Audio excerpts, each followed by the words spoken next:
Ash and Flo.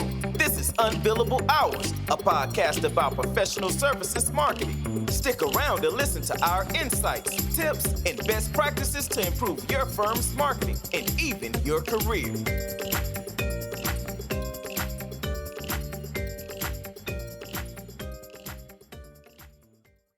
I know that there's all kinds of models and all kinds of structures to describe the buyer's journey and how should you do it. I mean, the simplest version I know just has 3 stages, right? You go from awareness to consideration to a decision, right? So you become aware that there's a problem or you need to fix something, then you consider various solutions, and then you decide on one, right? That's maybe not how it works in reality, but it's a good it's a good model to play around with. And my beef with consultancies is that, in my opinion, they tend to overspend on the awareness phase, and then they don't even do that particularly well, if that makes sense. I don't know what you think. So the buyer's journey today needs to be an evolution. The buyer's journey needs to be we now live where most people who are starting to make serious decisions in companies are digital natives. It's not completely happened as yet, but they are the up-and-coming decision makers if they're not like the founders of some small company or the other already. Yeah. And they are used to the whole e-commerce journey, where you first sweeten the honey pot and using social media or various marketing things, bring a person in, take them through a journey of whatever platform you have. It could be like a website, it could be some sort of social media channel, whatever. You take them through that, and then you get to a point of conversion. The point of conversion exists when it's a B2B company in 2 forms. One, the first point is where there's a call to action. They either fill out a form, they contact you, or whatever. That's the first point. And from that, you have your traditional model coming back in again, where there's a conversation between the buyer and the seller, and that's the final conversion, and you sell. So that is the modern B2B buyer journey, the sales journey. Unfortunately, B2B companies don't generally think about it that way, primarily because they know that we still need to have a conversation. So they ignore all that digital journey, which is really essential in today's world, and go for that. SaaS companies are like a hybrid because they actually have a product to sell and your call to action. So for them, they still follow the B2C model, and once they get to the end, they're still able to sell you something. They only need to follow the B2B model when they have to do an upsell. They don't need to follow that until they think of okay, we need to add more. Which I mean, it's interesting that you say, because my feeling was that the B2B model follows these initial steps, and then you have, especially for consultancies, like with the initial sale, you aren't done, because then you start the comps that accompany hopefully the client experience as you deliver. Then you go into maybe upsell or cross-sell other services, blah blah blah. But stepping back from that for a second, what you say to my point, that I have a feeling that so much money gets in consultancies goes into the top of the funnel, like the awareness stages. Like 2/3 of all thought leadership I see apparently tries to educate me on some problem I have or might not have. And then after that, right, if I pass through that awareness stage, there's some content that goes with the consideration or whatever, like there are case studies and that stuff, but it's not really that much or even helpful. Accompanying the actual sale, it's usually the standard slide fest of, oh, look at how big firm is, and here's a chart with all our offices, and here are 15 other offers you don't care about. It really gets worse, if I can say that. The lower I go down the funnel as a customer, a client. I don't know if you agree. So here's the thing. I'm just going to tell whoever's listening, including the 3 people, the dozens and dozens of listeners. Yeah, nice. Yeah, okay. How it essentially works well. You need to consider that the buyer's journey is optimized now, and when I mean optimized, you have to consider that the digital part is integrated not on one element but on 2 elements. These steps that you take, right, should be done just like a B2C company does. What does an e-commerce company do? They look at your average cart value, and they try to put reminders to tell you, hey, What about this? B2B companies never talk about anything like that. And they expect their salespeople to go and sell something like that. Like, for instance, let's just talk about like a supply chain transformation kind of thing that happens. Do you think that's the only thing that the company would need? If you're looking literally at a supply chain transformation, they need to understand all the various elements involved, the other partners involved. They need to look at all the various things there. Now, if on the buyer's journey, you actually explain this is your complex ecosystem and this is how you go for it, and we are good because we can help you with in like simplifying these things, and we can tell you which parts of these things you need, which parts of things you don't need, and give them not case studies. What's it like if I am like a defense company, Yeah, why thank would you. I really give a crap about like, hey, there's this like chocolate factory that's doing this? No, there are some similarities, but not the whole thing. The complexity of like, I'm not saying you won't push me to the point where I say I don't give a crap about your case studies, because they're still important, but they're sort of formality important. It's like a no, yes. No. yeah, no, I Do these agree. guys have case studies in our domain? Yes. Okay. Procurement is happy. Next. But I fully agree with the gist of your point, which is that's not going to make a difference. These are table It needs a stakes. relevant case study. Yeah. If you don't have a relevant case study, like you will find, a bounce, a drop off, because, like, yes, you've done this job, but do you actually understand the complexities of Yeah. my industry? Do you understand what I need to do here? You can't expect the salesperson to come in and talk. That is a mindset that we need to change in an organization. If you want to do this properly, yes, you can say, you can outright say, in these industries there are this, but in your specific industry, this is a pathway that we will follow. Don't give them like a full-fledged detail everything, but just give them an understanding that you know the nuances of the place. Maybe you've been working in the industry for years and people think you already know, but don't take that at Yeah. face value. Just explain a little bit of it, the complexity, and then take it to the sales part and next. And here's the thing: some companies will think, some firms will think, hey, but that gives our competition ideas. No, not really. Like, Yeah. like you should They've done it literally, like you have. Like if they're your competition, they have done the same thing. Like, and they know yeah. the same stuff. There's just, yeah. I mean, I could have an entire rant about that, but people have to get past that and just accept that there's no feature parity Yeah, like between you have to consultancies. be like Don Draper in Mad Men in that scene where this guy's like, "I feel sorry for you," and he's like, "I don't think about you," and that's how you need to approach when you start to like, when you start to sell this. And if you do this part right, right, it makes the salesperson's job easier, which means the time to conversion is reduced and you get the job. And now, once you do that, you need to not take them out of the funnel and just hand it to the salesperson. You need to bring them back into it for after sales.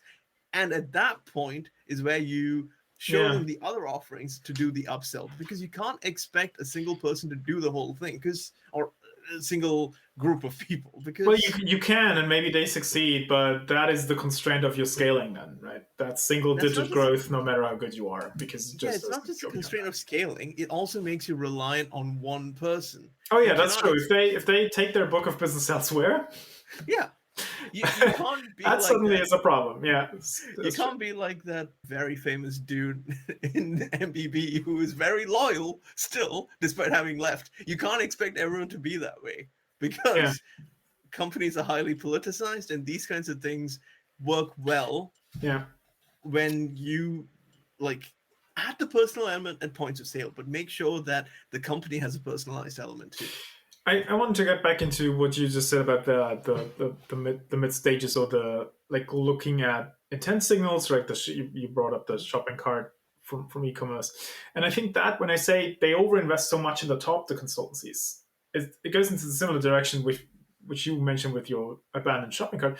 Like this no middle, like there's case studies in the middle, or maybe a webinar or something like that. But the reality is, if you expect someone to engage with a bunch of thought leadership, then maybe join an event or a webinar and then buy some $50 million ticket consultancy. Probably no one expects them to do that. But my point is, the gap from I consumed some content to I'm now bringing you in to maybe negotiate a huge ticket deal, it's just huge. So the thing people have to think about for the middle there is, what types of discovery offers could we make? And you and I have discussed this to no end. Like maybe that is a short stint, 2-week assessment of some sort. It's a diagnostic of where people just invest 90 minutes and maybe, or it's a half-day workshop where they pay some money.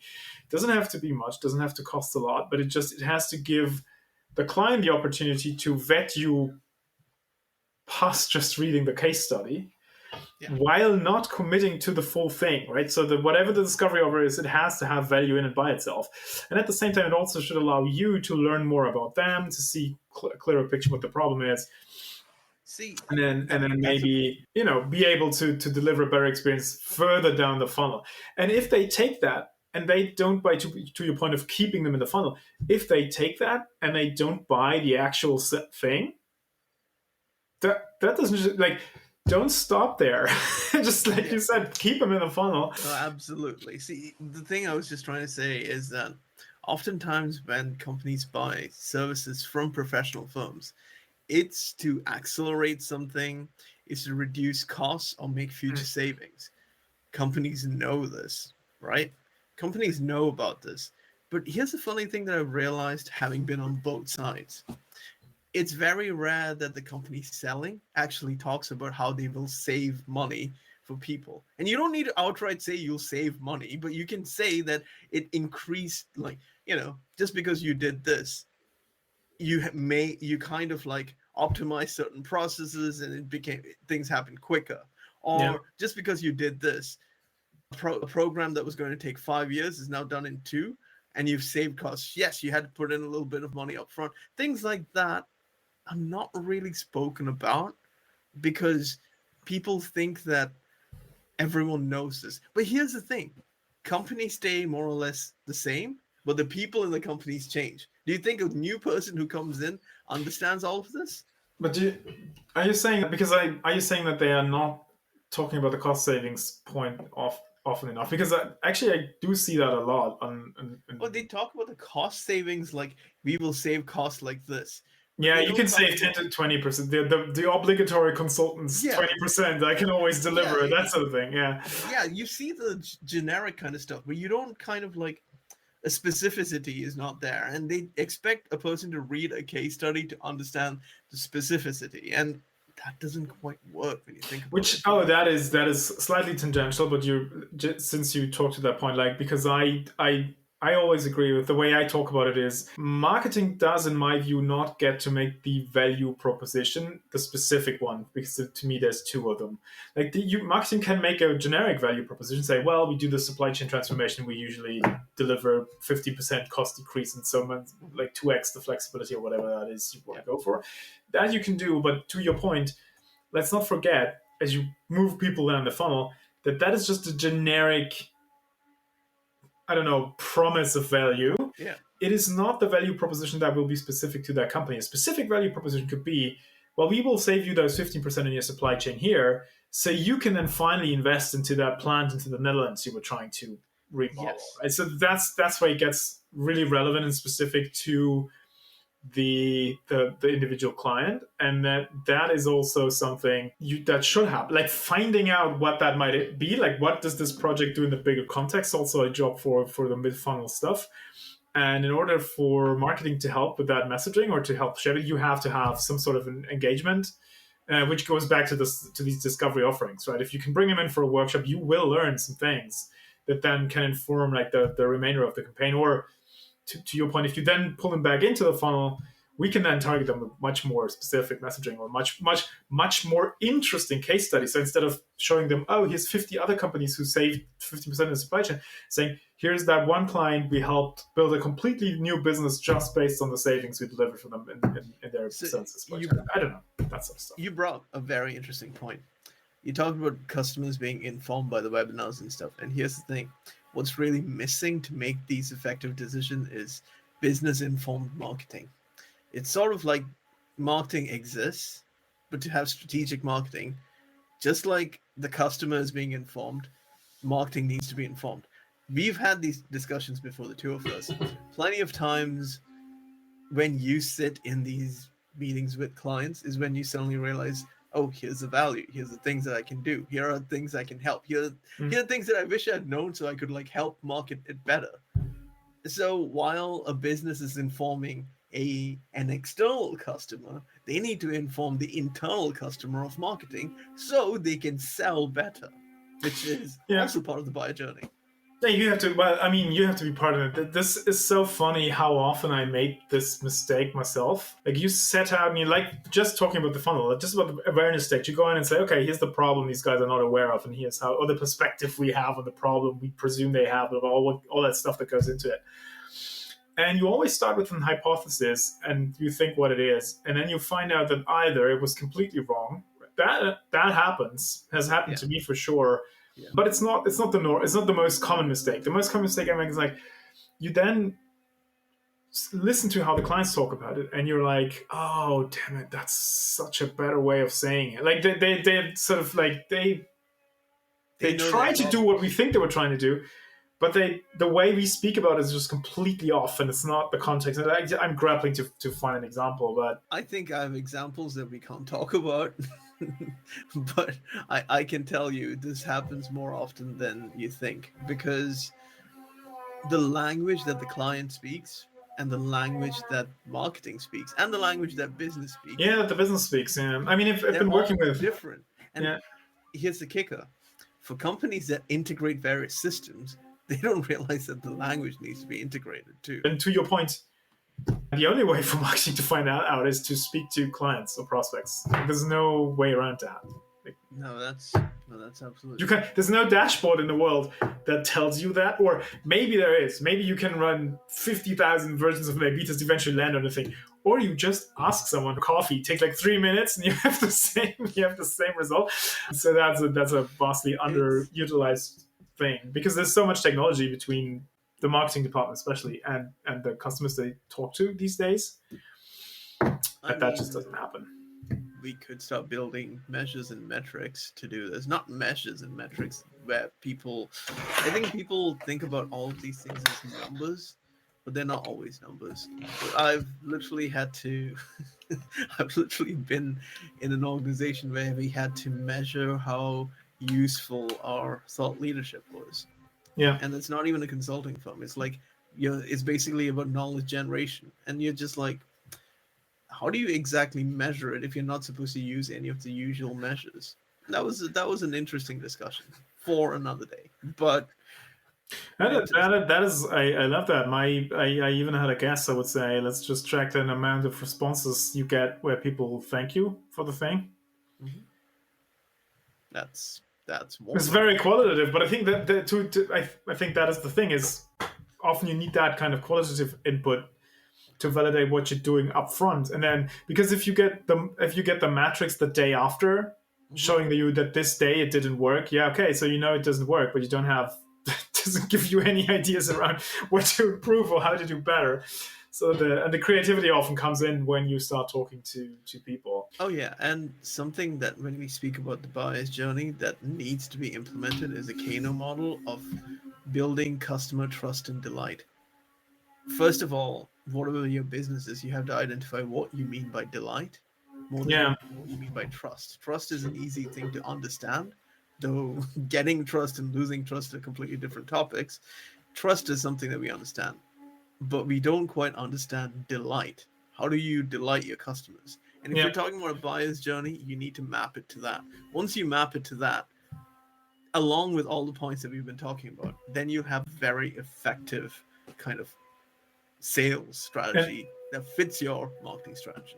And that by the way, that too, just for the 4.5 people listening, I think that goes into the model, right? I just described a very generic high level 3 steps thing where you go from awareness to consideration to decision, but the points you just mentioned now are exactly what gets bolted on afterwards, right?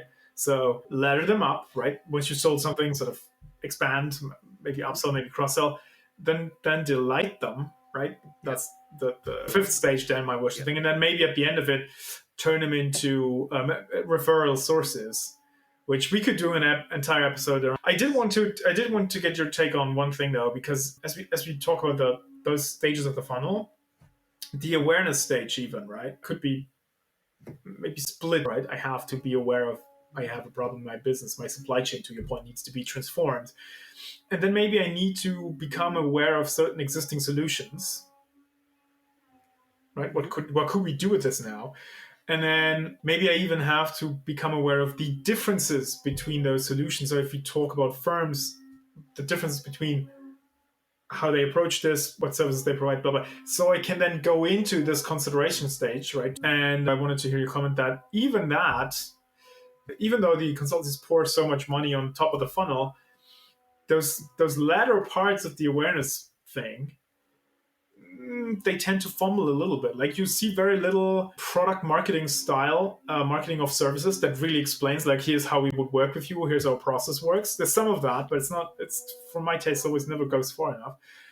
But maybe if you could be better at speaking about the solutions you offer or the services in your process and the benefits that brings in comparison to a few other things. Well, I don't know. What's your take? I've been talking forever. Sorry for that. What's your view on that? I think the main issue here is because consulting firms don't think about the macro campaign. And yes, they think about the buyer journey and the user groups. And Do they though? But I mean, we can at least give them a pass that they think about it on a micro Okay, yeah, campaign that's level. true. But the macro campaign is something that most people don't think about, because I mean most firms don't think about, because the macro campaign is your awareness part is your capture part, okay? And taking them through the funnel is your growth. And upselling and after sales is your retention.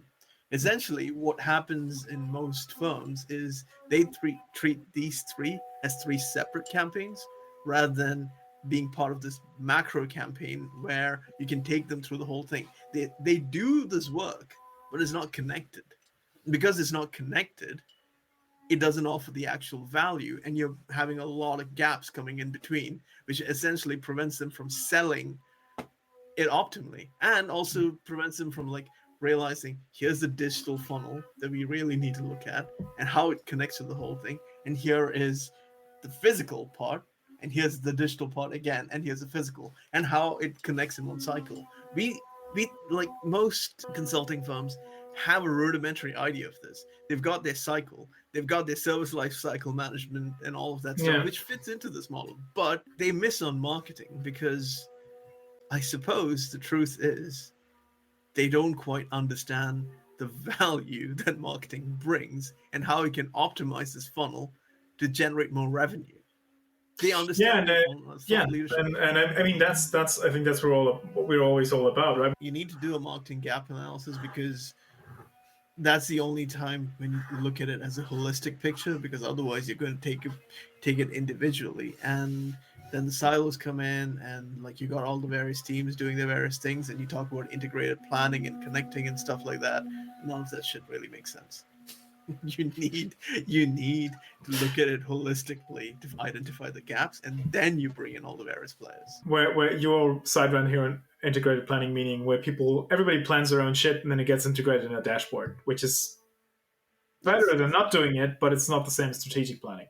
No, it's not strategic. The integrated planning like this happens in almost every professional service as well. It's endemic to the industry. It's something that needs to like really be fixed, but people don't really. Well, there is this quote by the guy. I gotta dig it up back out again. I think it's in the paper by Ash and Flo. He quotes some firm CEO who says, you don't get to do strategy in a consulting firm. You just hire smart practice leads, and then you get out of the way, and they do their thing. But I'm still convinced that he or she, whoever said that, is not exactly correct. So it's much harder to do than elsewhere. But whenever you see a firm sort of break out in a way, they usually have found a way to figure that out. They are strategic. And it's do that like very the well. way he's thinking. I get where he's coming from, but he's not thinking about it, sadly enough, strategically, because a professional services firm lives a year in 3 months. And if you're living a year in 3 months, you have to be very agile and get these things going fast. And if you think that because you got to be agile and get things moving fast, you can't do any of those things, that's because you haven't really tried implementing it. You've just thought, well, I don't have enough smart people to help me do this, so I'm just going to have practice leads take care of shit. And that's not a good approach. So there you have it, people. Do think about the buyer's journey. And then maybe look at be like a portfolio manager, right? To your point about the metrics earlier. Look at where people come in, where they drop off, and what they're worth on each stage, right? If you figure out that the middle of the funnel is so important and that's where you tend to screw up, not you personally, but the firm. Yeah. And then you go in and look and say, okay, what do we have for sales enablement material? And it's 2 boring decks and 5 case studies. Well, do consider, for example, a discovery offering or just literally anything else to just, you got to experiment with that to bolster that part of the portfolio, because obviously that's where you're underinvested, right? In comparison with regards to the results. And the one thing I will say as we close is, please take a look at marketing holistically. And I don't mean like the company's growth and plays and all those kinds of things, but the marketing journey needs to be looked at holistically to identify your gaps. And if you don't, start thinking about that soon. That's a good close. That's a good close. I'll stop it right here. Thanks for listening to Unbillable Hours. If you want more, tune in next week. You know where to find us.